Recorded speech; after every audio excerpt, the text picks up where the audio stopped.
Good afternoon. Welcome back. It is Friday. Today is Friday. I double checked, not yesterday. Yesterday was Thursday. Looked at my calendar, looked at three or four calendars. So today is Friday, May 12th, 2023. We have a couple of birthdays today, and we only have one event. And again, we're kind of in that time of year where Mother's Day falls.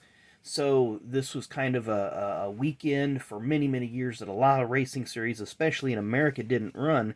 And to kind of give you an idea on racing reference, in 1979 there was a race at Nashville in the Cup Series, all the way till 2001 when there was a Busch Series race, and I can't remember the track, if it was Nazareth or wherever they was running at that weekend.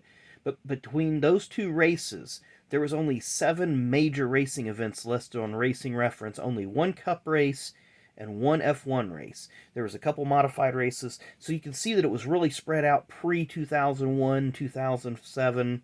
There was just very, very sparse activities on this particular date. With that being said, the only major event that I could find was actually in that window. In 1984, in the penultimate race at Nashville Fairgrounds, Darrell Waltrip won, but he didn't win. If you watch the race, Neil Bonnet was flagged the winner, went to victory lane, got the trophy, got the interview, etc., etc. Darrell Waltrip's team filed a protest, and next day DW was awarded the victory, and so on and so forth. The big thing is Darrell and Neil were teammates. And in the long run, that actually cost Junior Johnson's team, because they could have been eligible for Winner's Circle prize money. So Darrell ended up the season with 7 wins, and Neil didn't have any. So I think DW could have gave that one up.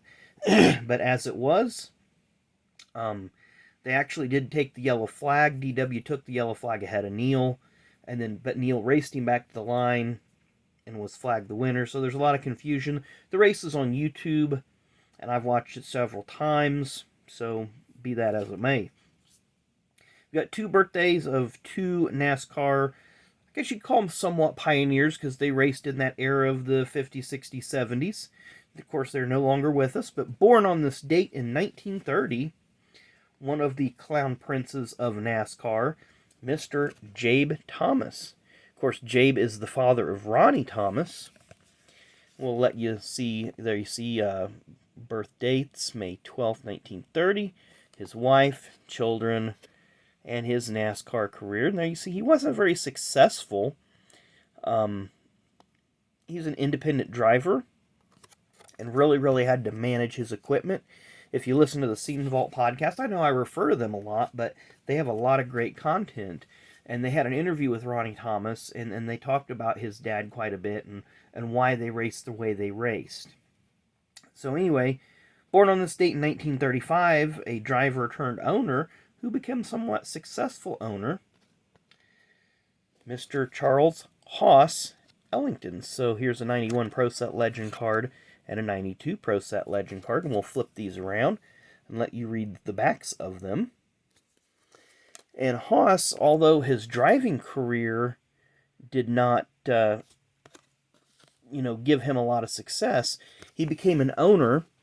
And in the mid to late 70s, of course, he changed his car number to 1 and had Hawaiian Tropic as a sponsor. And if that car sounds familiar, it was one of the 2 involved in that last lap incident with Cale Yarborough. Donnie Allison drove that number 1 sponsored car.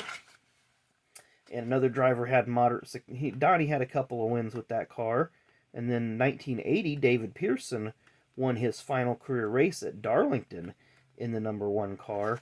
And then after that, the team just kind of fell on hard times, having problems with sponsorships and getting, not quality drivers, because Buddy Baker drove the car, Benny Parsons drove the car.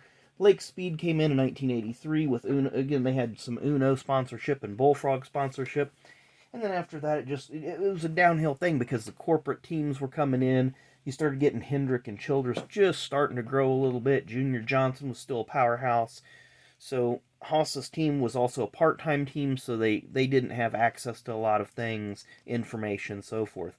But definitely a pioneer in many different ways. Both of those men are. So happy birthday to them. Happy birthday to anybody else that had birthdays today. Didn't really see anybody of significance in the racing world that really made a big impact as far as like NASCAR and what we cover here, or even IndyCar, F1, and all that. So anyway, thanks again for watching. Kind of a video with not many cards and not much information. But thanks again for watching, and we will see you tomorrow.